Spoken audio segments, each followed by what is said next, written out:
semester, we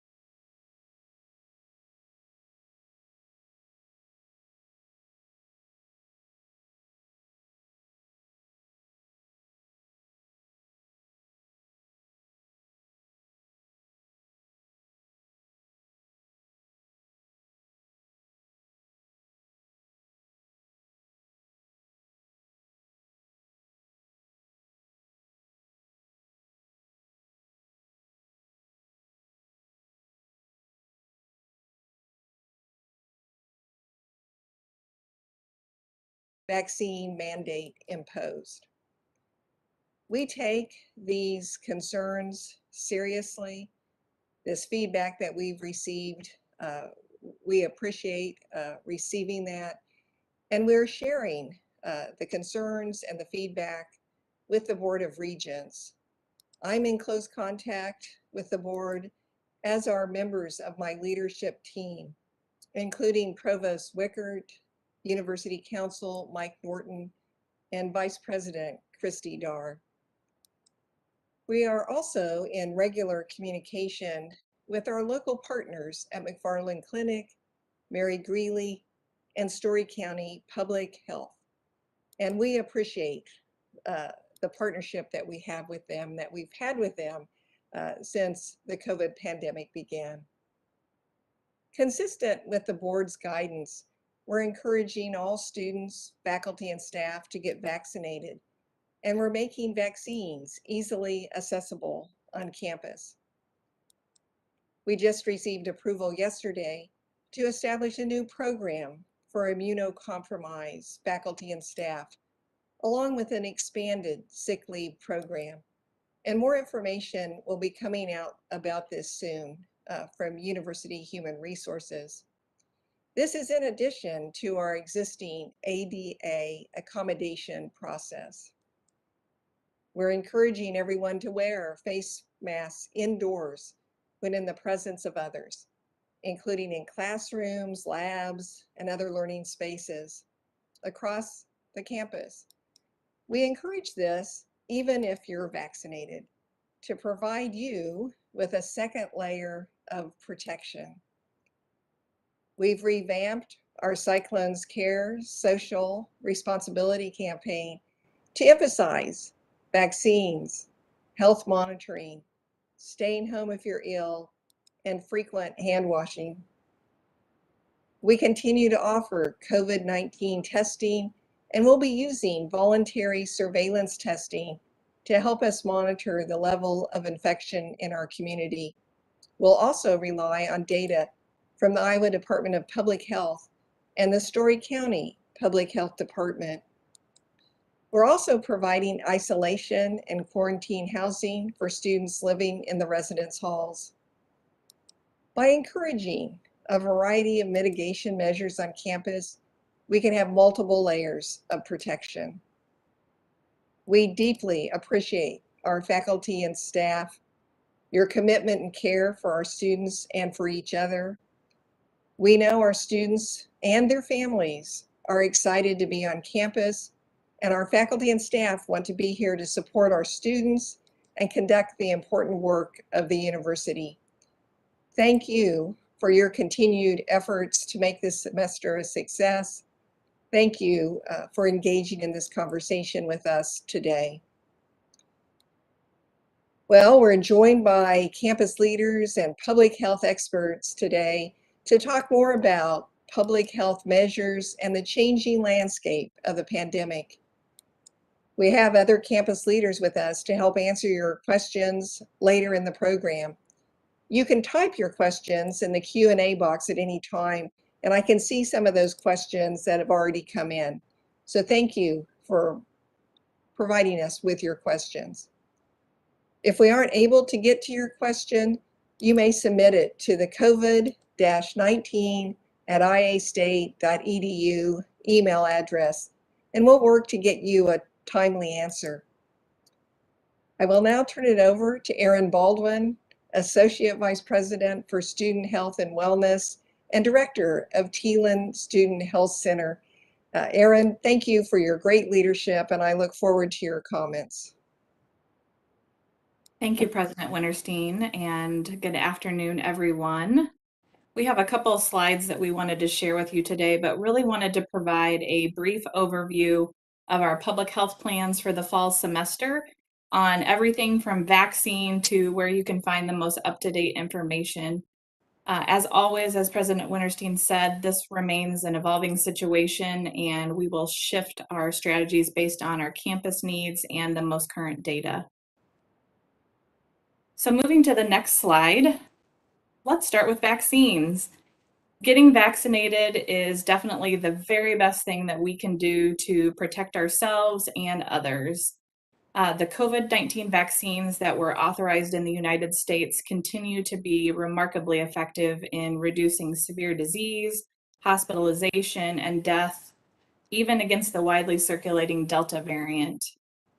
We are holding numerous vaccine clinics on multiple dates and in multiple locations to try to make getting vaccinated as easy as possible.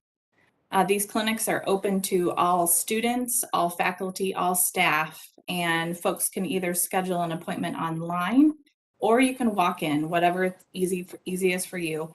So we'd invite everyone to please share this information widely. So far in our first 2 days of clinics this week, we've had around 100 visitors to the vaccine clinics, which is great to see. We were even able to help one of our parents who was here moving in their student because they were due for a second dose. So really happy to have vaccine available on campus and want to say thanks to all of our colleagues that are helping support and staff these vaccine clinics. Moving on to our next slide. A couple more updates on vaccines. So everyone is aware, we are offering both the Pfizer and the Johnson & Johnson vaccine on campus. You've also probably been seeing a lot of updates and things changing with vaccine in the news. So the FDA and CDC recently gave final approval for a third booster dose for those people that are immunocompromised. So if you happen to meet this definition, you are welcome to receive a third dose at one of the campus vaccine clinics. Also, within the last couple of days, we've heard that the Department of Health and Human Services recommend that booster doses be available for all Americans, and that likely will be happening over the next month. So we're still awaiting the final evaluation and approval on that, and we're hearing that they anticipate that this may start in late September. And what that will look like is they're essentially proposing a third dose 8 months after an individual's second dose. So as we learn more about that, we will keep campus updated. We also invite everyone to follow our Cyclone Health social media accounts to help us promote our vaccine clinics. Over the next several weeks, we're going to be sharing short video clips of students, faculty, and staff and why it was important for them to get vaccinated. So far this week, we've shared videos from our athletic director, Jamie Pollard, President Winterstein, and today you can see our student government president, Julia Campbell. Next slide, please. So moving on to masks and testing. The Centers for Disease Control recommends wearing a face mask in indoor public places, even if you're fully vaccinated, especially based on what we're seeing with the current Delta variant. So we're really encouraging everyone on campus to wear masks indoors, especially because it gives us an additional layer of protection. And wearing a mask indoors is definitely one way that we can all support our fellow Cyclones as we start the fall semester. Moving on to testing. Testing availability has gradually increased over the past 18 months. I was at Target the other day and I saw testing kits there, and they are available at most retail stores. So we're encouraging employees to test through their healthcare provider or through other community locations. Students can be tested through the Teelan Student Health Center. They just need to call us and we will get them in and make an appointment. And then we're really pleased to partner with Test Iowa. They've moved to an at-home testing kit platform. And we have these at-home testing kits available on 3 different locations on campus, and they are available to all students, faculty, and staff. So you're welcome to stop by Teelan Student Health Center, the Memorial Union, and the Union Drive Community Center to pick up an at-home testing kit. Those then get mailed to the state hygienic lab for processing, and then you as the individual get the results directly sent back to you. And full information on the at-home testing kits can be found at testiowa.com. Additionally, we are planning for some campus surveillance testing for the fall semester, so we'll be excited to share details on that soon. Moving to our next slide, we have transitioned our case management and contact tracing over the summer in alignment with the guidance that we've received from the Iowa Department of Public Health. This fall, we will do limited case investigation and contact tracing for students that live in the Department of Residence or live in our sorority and fraternity houses.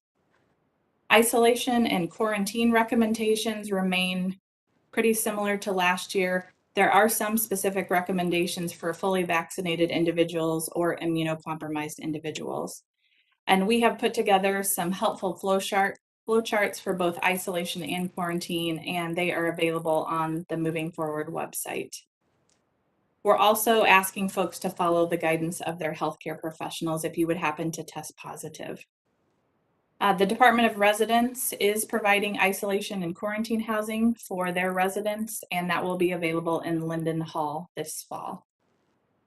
The Iowa Department of Public Health and CDC both have really nice tracking tools that students and employees can access for COVID data. Iowa State's public health team continues to monitor our COVID-19 data for campus community, and this team meets regularly and is ready to respond and provide recommendations to our university leadership should we need to make changes to our current public health efforts. And again, we really are very fortunate to have great relationships with the Iowa Department of Public Health and our community healthcare partners, specifically Story County Public Health, that help us understand the data and monitor our community. And next slide, please. So as President Winterstein mentioned, we've also changed our cyclones care standards for this fall. So we encourage everyone to get vaccinated, monitor your health, stay home if you're sick, and to wash your hands often. I also want to encourage everyone to bookmark the COVID-19 Moving Forward website. This is going to be our central location for the most up-to-date campus information, so I encourage you to check it out regularly. To end, we often get asked, what can I do to support public health efforts on campus? And what we would say our best advice is to give grace to others and be kind. Everyone really has different opinions and perspectives and personal circumstances, so we really want to avoid shaming or blaming others. And I've given a couple examples here. MadeToSave.org and the CDC have great resources that can give us tools on how we can have open and meaningful conversation with others. So I encourage you to check them out. And now I'll turn it back over to President Winterstein. Thank you, Erin. Really appreciate that presentation, especially your final comments. Again, we appreciate your great leadership and work with the Teelan Student Health Center on our campus vaccination and public health efforts and everything you do to support our community. Thank you very much, Erin. So now I'd like to introduce our other panelists. Dr. Dan Fulton, infectious disease specialist with McFarland Clinic. Les White, Director of Story County Public Health. Jonathan Wickert, Senior Vice President and Provost. Toya Younger, Senior Vice President for Student Affairs. Angie Hunt, Director of ISU News Service, who will serve as the moderator. And I believe we might also have with us our University Counsel, Mike Norton. So I'll turn it over to you, Angie. Angie, thank you for being here to help facilitate this conversation. Thank you, President Winterstein, and good afternoon, everyone.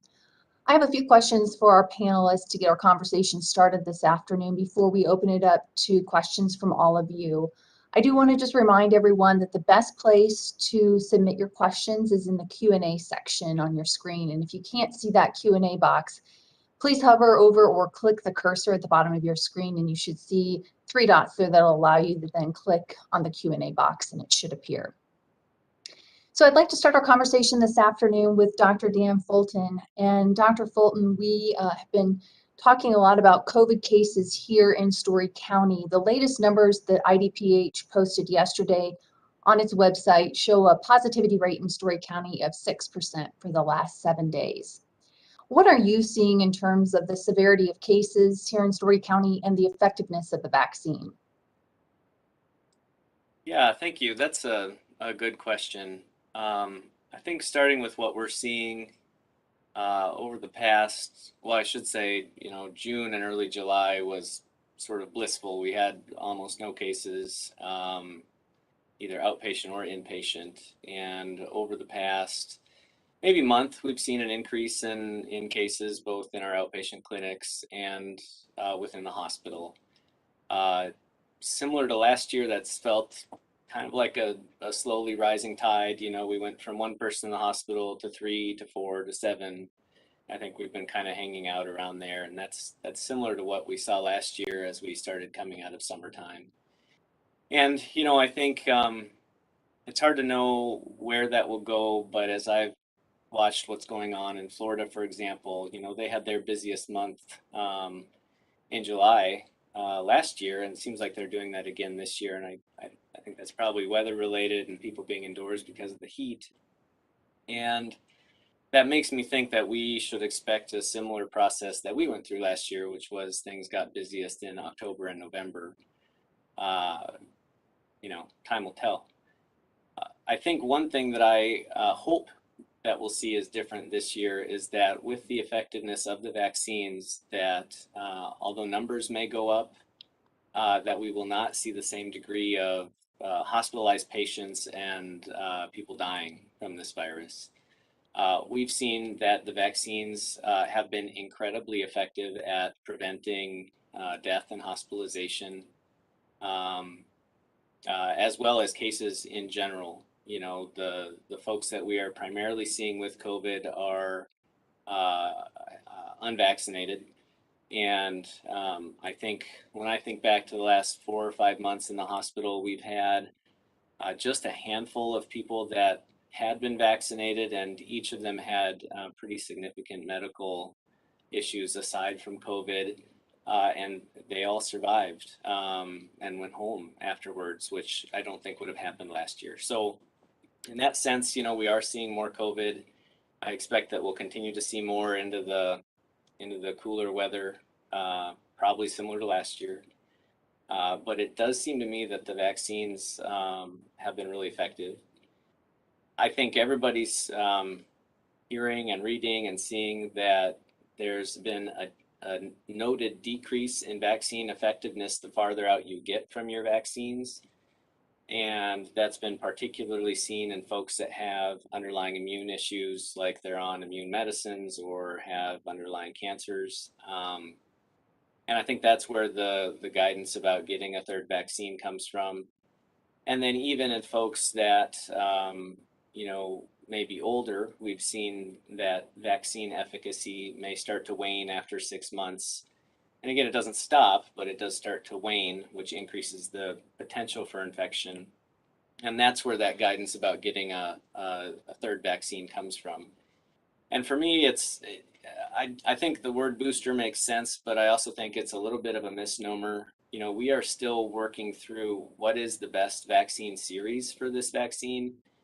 I think back to my hepatitis B vaccine series, and I got a shot on day 0, 1 month, and 6 months, and I've been immune ever since. I get a tetanus shot every 10 years. And so, when we talk about a vaccine being, not fully approved, we expect it to be fully approved, 2 of them anyway, next month. Part of that process is trying to figure out what is the series that you need to go through to develop that, longer lasting immunity. And then with that, we have to continue to contend with any variants that are coming out. And it does seem like the Delta variant decreases how well the vaccine works by just a small amount. Not so much in like the going to the hospital or potential death amount, but people might be more likely to get it. I expect that to actually improve when people get their third shot, and we're actually seeing some of that data coming out of countries that are giving a third shot already, that efficacy level seems to go back up. So I still think vaccination is our best way to prevent people from getting sick. And we have not seen, after 4.5 billion vaccinations and people being almost a year out, any large scale signals of side effects. So I encourage everybody to consider it. And I think we do ourselves and our community a lot of good by getting vaccinated. You mentioned the Delta variant, and with the surge that we've seen in that variant, the CDC is recommending wearing a mask indoors in areas with substantial or high transmission, even for those who are fully vaccinated. So if I choose to wear a mask indoors, but I'm around others in a space who are not wearing a mask, is my mask effective? What is my risk? Yeah, that's a good question. And I think, the CDC is in a tough spot of having to give the best guidance they can based on the data they have. And what we have seen is that prior to the Delta variant, when somebody was vaccinated, if they got infected, which again, 90% decreased chance of that happening, but if they got infected, it seemed like there was less virus in their nose if that happened. So the presumption was they were less contagious, and then that was sort of shown in a number of studies about, home exposure. With the Delta variant, when people do get infected, which again is much less likely, but when it does happen, when they measure virus in people's noses, it's about at the same level in the nose as somebody that wasn't vaccinated. So that is what led to the guidance that, okay, maybe we should all be wearing masks again, both in part to protect ourselves and also to protect those around us, just in case we've been infected and don't know it. The data on masks continues to be really robust. Study after study, and we've had over a year and a half with, COVID now, and it just seems like we keep seeing that masks seem to decrease the overall risk of infection by about 65 to 70% compared to not wearing one at all. So, that kind of depends on how well you wear it and how long you wear it and your exposure level. So, for example, if I have a mask on and I wander into a bar and I'm standing next to somebody that doesn't have a mask on and they're yelling at me at the top of their lungs because it's so loud and I can sort of see their tonsils, that's going to be a very high risk exposure even with the mask on. But the goal of a mask is to decrease the total amount, and actually masks have been shown that even if you get infected, you wouldn't get as severely infected. On the other hand, being in a room with somebody who maybe doesn't have a mask on, but conversations are fairly quiet, nobody's yelling, they're not right up in your face, the risk in that setting is substantially lower, and that's where masks can be really effective at blocking those viral particles from moving around. And then also, there's a lot of discussion about airflow in rooms and maintaining good ventilation, and that's part of the reason why outdoor activities are considered so safe, is you just have such good airflow everywhere. So the long answer, but the short answer is the masks really do help. It's all about decreasing that overall risk and exposure. And with Delta variant, we're still waiting for more data about trying to gauge those percentage decreases. The way I think about Delta variant is, for example, if you used to need about 100 viral particles to get an infection, now you maybe only need to get 50. That's why it's more contagious. So a mask still helps to decrease your overall exposure, so helps to decrease your chance of getting infected.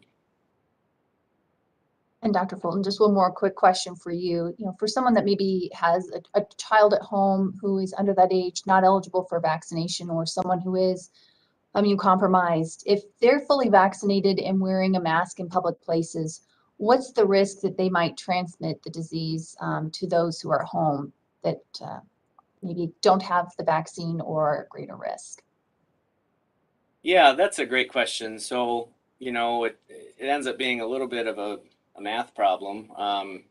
If you're vaccinated, you already have this substantial decreased chance of getting infected at all. But, if you wear a mask, that goes down even more. But it is still possible for people to get COVID. And then the question becomes, what is the risk of home exposure, particularly with family? And it does seem that children in particular are less likely to get symptomatic COVID to a degree that, they end up getting tested, maybe half as likely as adults. Uh, and then, looking at the children's data in general, it is still true that kids are much less likely to get very sick with COVID. I think that's something that parents, we've all been tackling and having to be thoughtful about from the get-go. My 12-year-old is vaccinated, my 10 and 5 and 1-year-olds are not. And, I think just like anything, you do what you can, you be thoughtful. And on the other hand, we all still need to find a way to keep moving forward and having good social interactions that build our community. And so you have to find some balance there. I do think that kids' vaccinations are going to be approved under emergency use. I had originally heard September, then I heard November. Now I'm actually hearing September again. So I think, the kiddos will likely be able to be vaccinated not too long from now.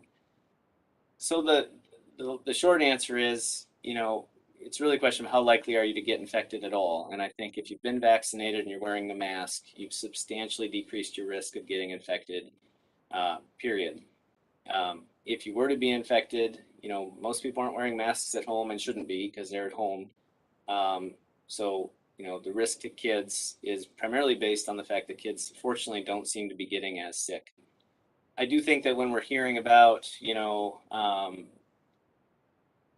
lots of kids being sick in other states right now, like in Florida and Louisiana, and they talk about, hospitals being full and that sort of thing, it's important to remember that generally speaking, pediatric infection rates track with adult infection rates, but again, at a substantially lower level.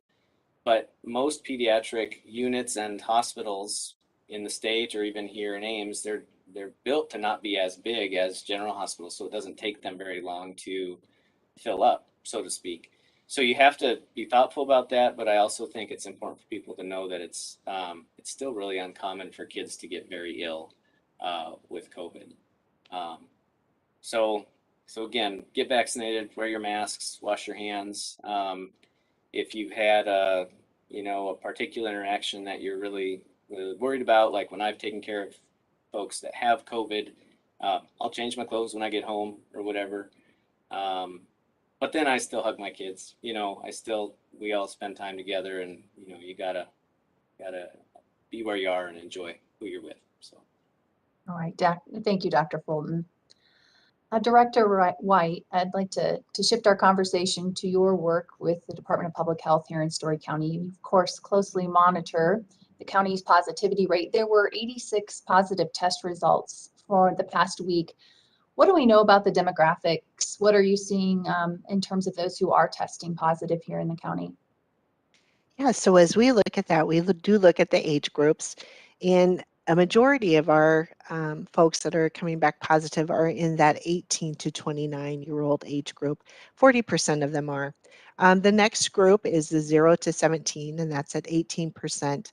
And then 14% is 30 to 39, and 10% 60 to 69. So in addition to those age groups, we also look at zip codes, and we can see where, if there would happen to be increased cases, maybe in the western part of the county or maybe in the eastern part of the county, we can see, and if we feel like we need to investigate further, we can surely do that. We also do monitor, of course, the positivity rate. Currently, from the beginning of August, our positivity rate is decreasing slightly, and we'll continue to monitor that.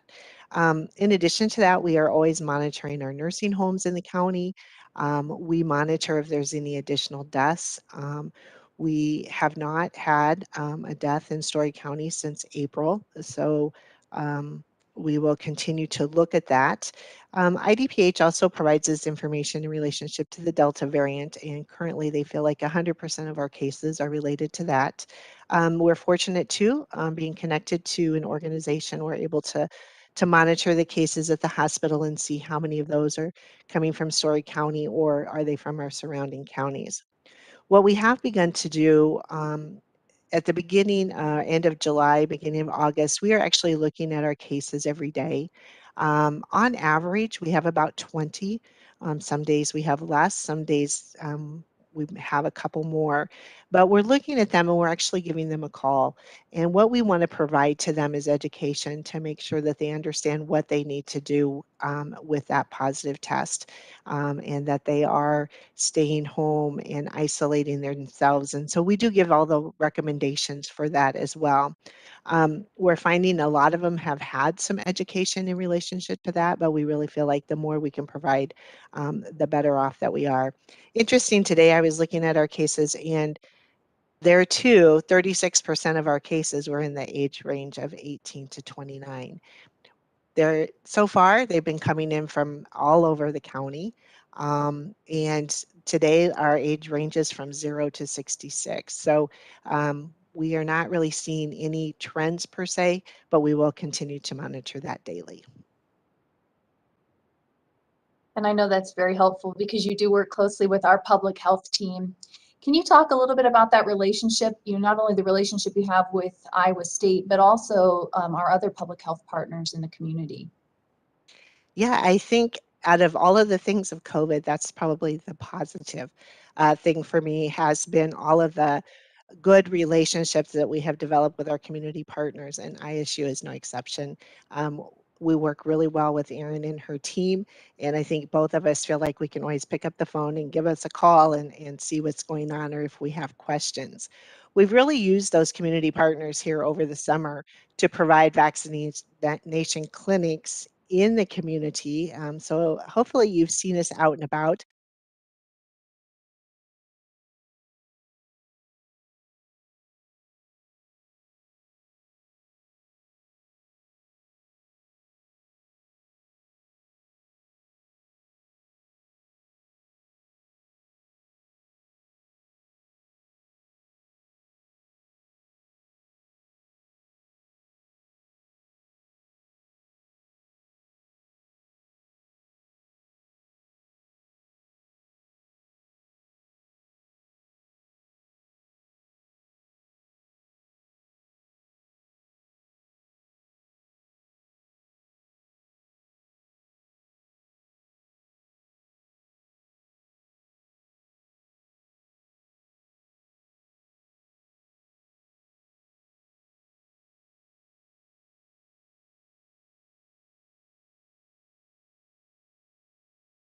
Public health measures and efforts here on campus. Provost Wickert, President Winterstein addressed some of the concerns from the ISU community about the public health measures we do have in place for fall.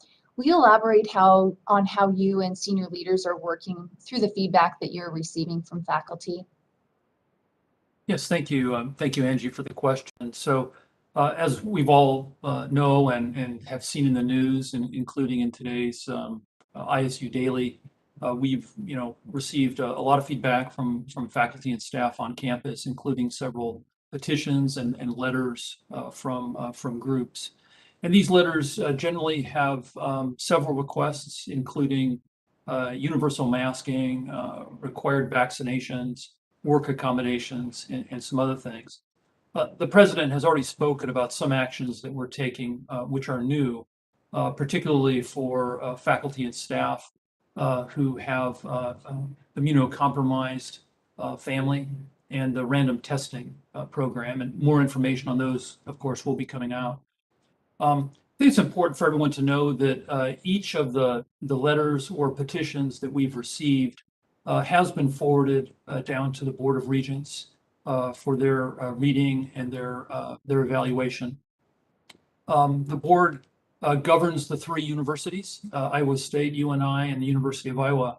And so the universities do not have autonomy and do not have the individual opportunity to have policies which are different than those established by the board. So like any company, we have a board that governs us, and we follow that guidance, as well as other state law regarding vaccines and other factors. And so, what we're trying to do is to communicate the approaches we're taking, which is to encourage widely through multiple means across campus to follow the best public health guidance of wearing a mask indoors when you're around others and in getting vaccinated. We also arranged a meeting for faculty senate leadership to visit with the board office and share the recommendations and views of the faculty. And I and the deans and others in my office interact regularly with other campus leaders to keep those communication channels going. And I would also add that we very much appreciate the letters. You might be surprised to hear me say that, but it is true, because it's very important for faculty and staff to express their recommendations, their opinions. Our faculty are experts in their fields and have important information that helps us communicate and advocate and share information with the board. And that work continues every day. Sometimes it continues every hour. Most people don't see that occurring. It happens behind the scenes, so to speak, but it does happen. And I think some of the new steps that the president mentioned have come about because of this feedback process. And you mentioned the efforts to really communicate through a lot of different channels as far as some of our public health measures. A message did go out to instructors this week with guidance and resources for the fall semester. What are the expectations for class attendance, as well as some of the conversations you'd like instructors to have related to those public health measures? Right. Well, I think about, several goals for the fall semester. A key goal is to keep campus as very safe as we can. We want to have a high quality in-person learning experience for our students. We also want to be responsive to feedback we received last year from faculty and do the best we can to prevent, or at least minimize, the double teaching of courses that we had last year, where a course was taught in person and online at the same time. So I think it's important to reflect that our students they really want to be on campus. You see that energy around campus right now with the move into residence. And our students want to be in our classrooms. I regularly receive communications like that from parents. The students want to learn from our faculty, and they want to experience ISU the same way that their brother or sister did, or their parent or aunt and uncle. And so I think it's precisely because students don't want to go online again that I hope, and I'm optimistic, that they will respond to the encouragement we're giving them to follow our public health campaign, to wear masks and become vaccinated.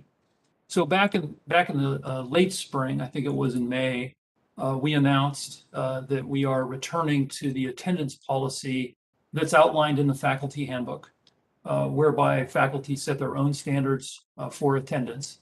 And this was a decision that was made in consultation with our committee on academic continuity.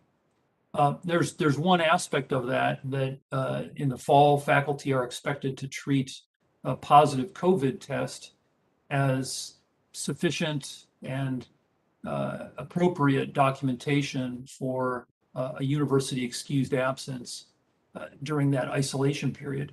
So I would recommend to all faculty that at the beginning of the semester, on the first day of class, that they communicate attendance expectations to their class as they're going through their course syllabus.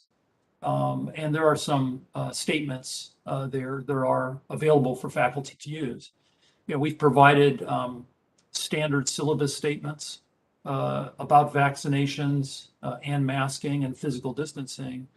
I distributed those maybe 2 weeks ago, and they're also on CELT's website.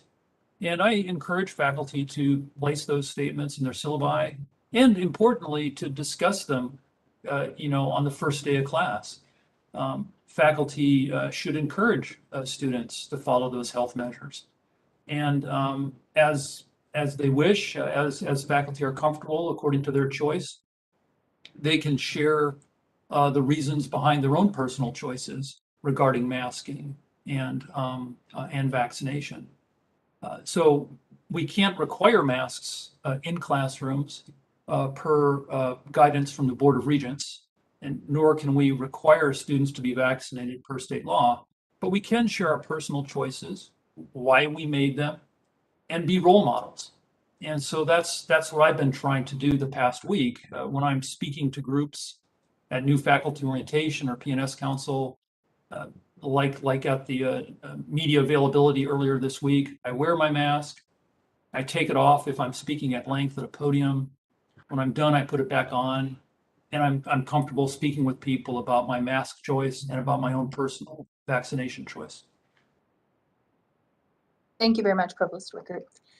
Dr. Younger, I know you have spent a lot of time out on campus the past couple of days. You've been busy greeting students as they're moving into the residence halls, and I'm sure you're hearing from a lot of students who are excited to be back, but as well as those who have some concerns. How are you encouraging students to have conversations about vaccines, testing, and other issues? And how can we as faculty or staff support students in those conversations? Well, thank you for that question, Angie. And it has been exciting. You probably hear the drumline practicing in the background behind me. But it has been so encouraging to see so many people come back. And similar to what Provost Wickert just shared, I was encouraged even as I walk into Beardshire and see these long lines of students picking up their ID cards. They're all standing there, and many of them had on masks. And so what we're trying to do is continue having those conversations about students taking personal responsibility and contributing to what it means to be a member of the ISU community. We kick off our Destination Iowa State later this afternoon, and we'll be having conversations. We're working with our staff here within the Division of Student Affairs, our student staff, including the RAs and peer mentors, and other student leaders across campus to kind of help facilitate some of these conversations. We want conversations about, as I said, what it means to be part of the ISU community. We're reviewing our principles of community, which include respect and cooperation, and how we can work together to make this a safe and a healthy campus. And additionally, we want to continue to remind everyone of the role we all play in helping to mitigate the spread of COVID-19. And so we want all of our students to take the personal responsibility to follow our updated Cyclone Cares practices, as Aaron mentioned earlier, getting vaccinated, monitoring their health, staying home if sick, and washing their hands. And of course, we're asking students to notify us if they do become ill. We recognize that it's up to each one of us to create a healthy environment here, and that's the messaging that we're trying to share with our students, as well as having their peers talk to one another about what it means to be a cyclone and what it means to practice these safe behaviors and healthy behaviors here on campus. All right, well, I'm going to transition to some of the questions. We have a lot of questions in the Q&A, and want to allow some time for those. So Dr. Younger, I'm going to start with you. One of the questions relates to the first weekend before classes, and we know a lot of student gatherings are going to take place this weekend. How are you and your team working with campus and community partners to address some of the concerns we saw last year? Well, understandably, students are excited to be back. They are excited to convene and reconnect with their friends. And so we often see that, particularly the Saturday before classes. But I want to give kudos to our ISU PD Chief Newton, as well as our Associate Vice President, Sharon Evans. They have been meeting weekly with Chief Huff and others throughout the community to put together some strategies with regards to what takes place the weekend before classes. As you may or may not know, we have a Good Neighbor program. And so all day yesterday afternoon, members of the ISU community, the Ames community, we spent hours knocking door to door, passing out information about what it means to be a good neighbor. We interacted with people who are living in our neighborhoods across the street and provided them with resources about information to consider if they are having an event. As I mentioned, there's been a group of people who have been working and meeting regularly over the past few weeks in discussions about what will take place. We'll have an additional 9 officers from ISUPD in the neighborhoods. Myself and many of my staff will be riding around on golf carts and monitoring activities of the day. We've also been very intentional in scheduling some events, structured events, particularly for our new students, but for all students that take place on Saturday, so that they can have other opportunities to engage and to reconnect with some of their friends on campus. Additionally, we're also grateful for our partnerships with Ames PD. They'll have an additional 10 officers on site in the campus town area, really trying to set the tone for expectations and what we hope will be a positive and a productive academic year. Thank you. Our next question is for Mike Norton. Mike, a lot of faculty and staff have children at home who cannot get the vaccine. They're going to be returning to in-person classes soon. If a child would get COVID or a school, classroom, daycare may close because staff are unable to work, would staff here on campus be able to work at home? And if not, will there be any additional COVID leave? So, a lot of this reverts back to our normal kind of processes and procedures for dealing with these types of situations. We do have additional leave. Emergency leave has been expanded to not just our own personal sickness, which would be covered under sick time, but the emergency leave is expanded to include instances where coverage is needed for children or other caregiving situations as well. So we do have opportunities for employees to be supported in those emergency situations, and HR delivery really is the place to connect when those things occur. Thank you, Mike. Our next question is for Aaron Baldwin. Aaron, we have a few questions here related to testing and some concerns about getting a timely COVID test as a faculty or staff member. It's difficult due to the high demand, slow turnaround times. Is there any consideration to providing more testing to faculty and staff, or if there should be a need, will we go back to a larger on-campus testing site? Yeah, great question, Angie. I think all of those are options that are in our contingency plan. So we've looked at probably 15 to 20 different testing options, both things that we can do at the health center, looking at what turnaround time is looking at for our community partners. We're really fortunate still that we're able to send tests to the veterinary diagnostic lab. So really thankful for their support and helping us get fast turnaround time. Also want to keep an eye on that at-home testing kit process. We've been seeing pretty good turnaround time with the results of those tests, but absolutely we have other contingency plans in the background in regards to antigen tests that can be run very quickly, but tend to be a little less sensitive, up to and including, would we need to set up a testing site on campus? So we have all of those things waiting in the wings and can press play if we need to.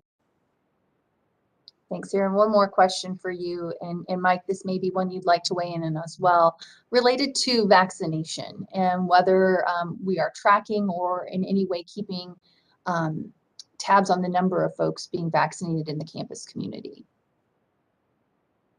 Yeah, I'm happy to start, Mike, and welcome you to weigh in. Right now, we're asked not to require proof of vaccination. So we kind of have our numbers that we can see. From a health center perspective, we ask our students to provide vaccine data that we track for the mandatory vaccinations in regard to measles. So, anecdotally, what I can tell you from a first class perspective, I don't have a specific percentage, but we have been pleased to see how many of our incoming students have been vaccinated for COVID. So that's been really positive.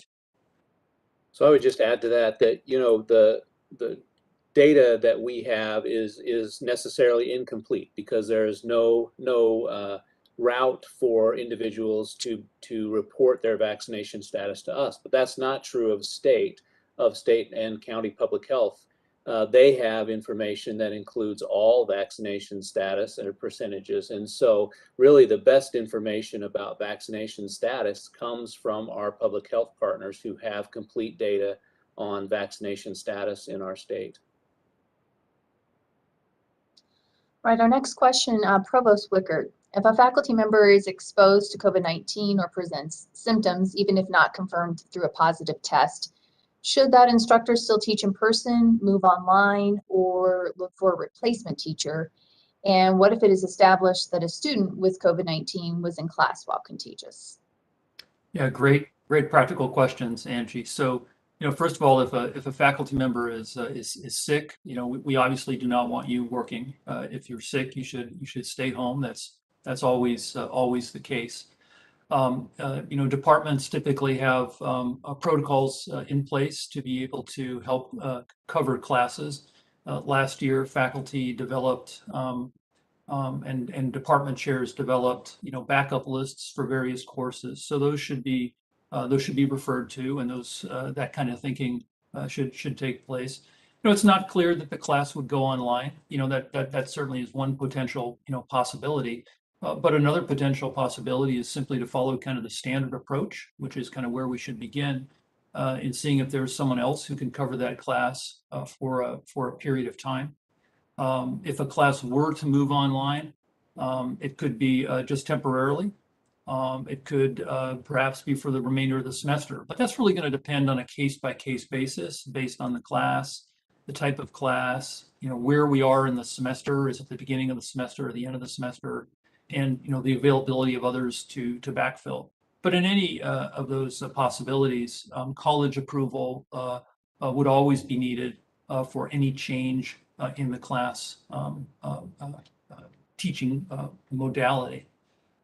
If a student comes to class, with COVID and is in class with COVID, the faculty member, I would recommend discreetly ask that student to leave, and if not, dismiss class and contact the Dean of Students office with that information.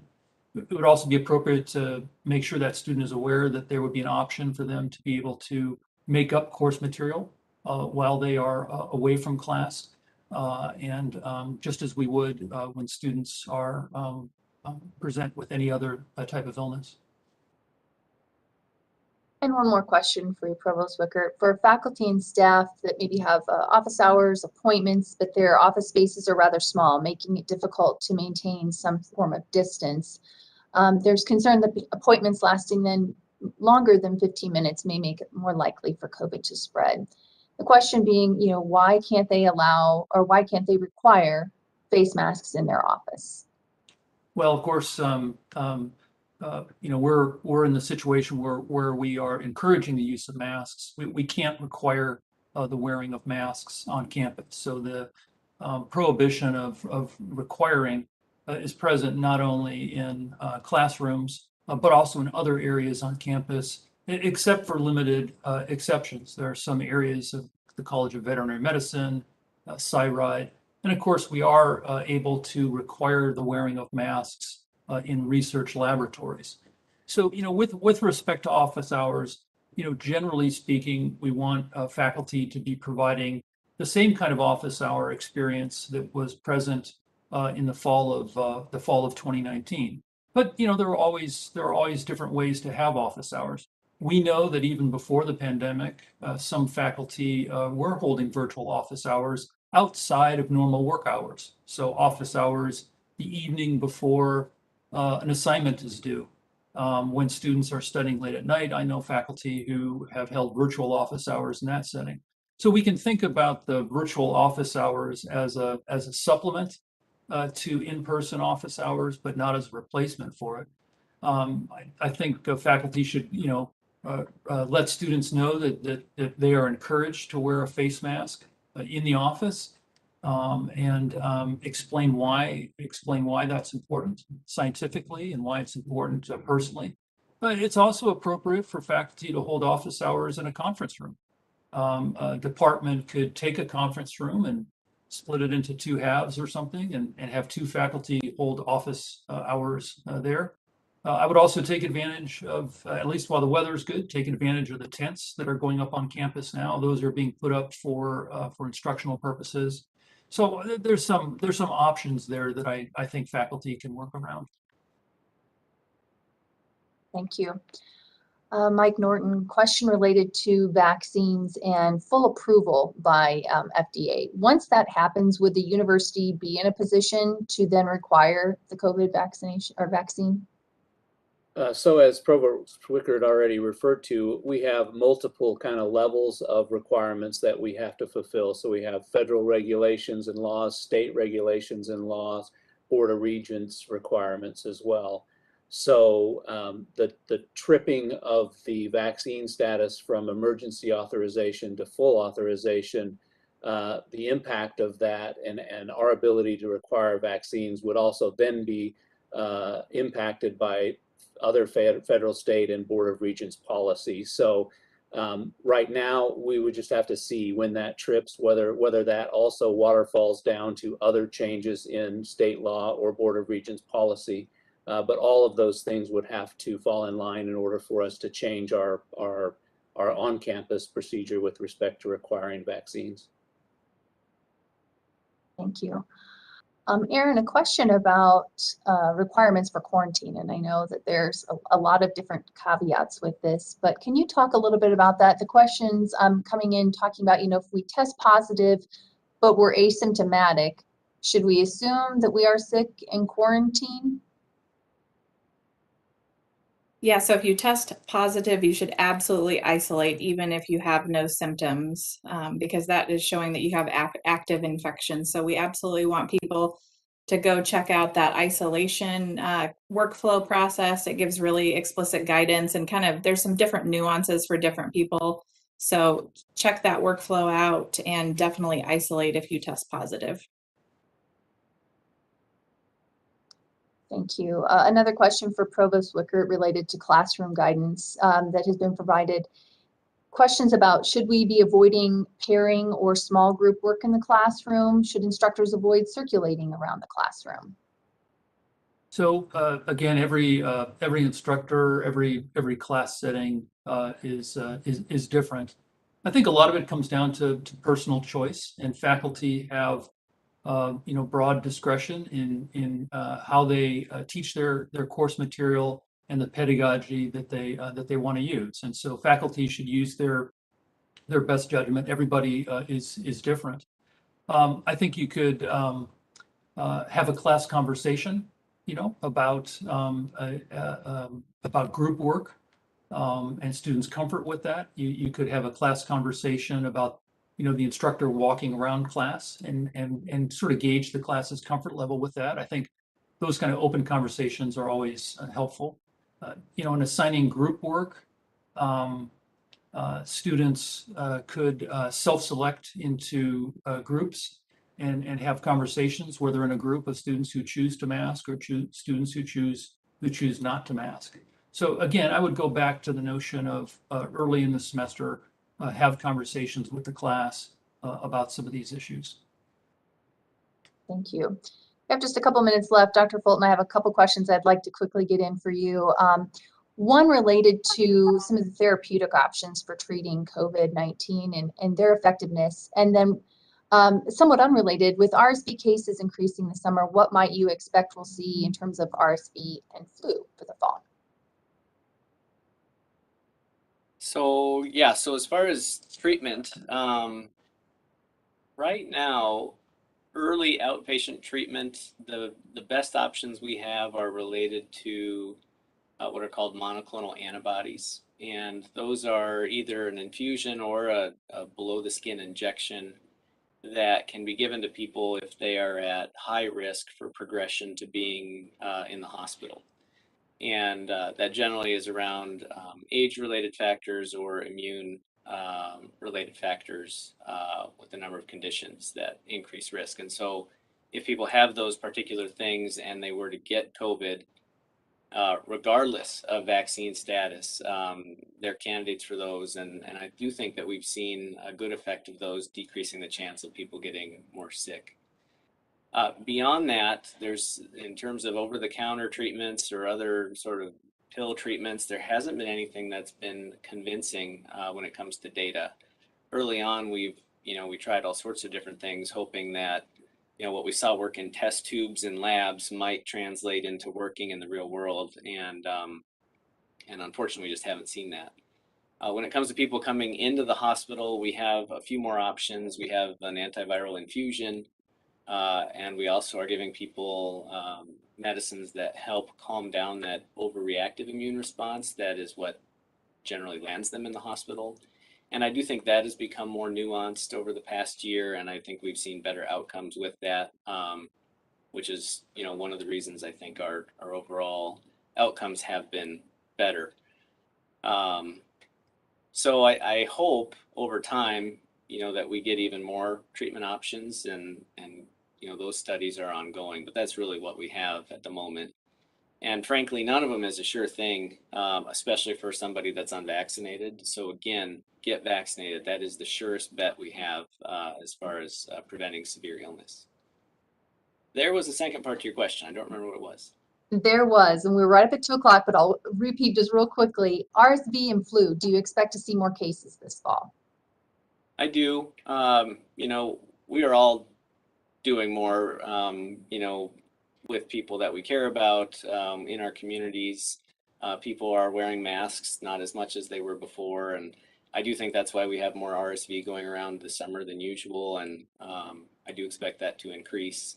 And those viral illnesses often are indistinguishable from COVID, just based on what you see. And so that's where having much wider availability of testing now compared to prior has really helped. All right. Well, thank you, Dr. Fulton, and all of our panelists. I'm going to turn it back over to President Winterstein. Angie, thank you. Great job of moderating the panel today. Really appreciate your participation. A deep thanks again to Dr. Fulton and Director White and our campus leaders for being here and for sharing important information. This was an excellent session. A reminder, if your question was not answered, you can submit it to covid-19@iowastate.edu, and we'll get it directed to the right unit or department for an answer. And also remember that our COVID-19 Moving Forward webpage is the central source of information about Iowa State University's public health response. Please bookmark this page and check it often. We will post a recording of today's town hall on that page by the end of the week. Please get vaccinated. Get the shot if you haven't already done so. Together, we can make this a successful fall semester. I appreciate everyone's continued commitment as we work our way through COVID-19. Thank you all for attending today.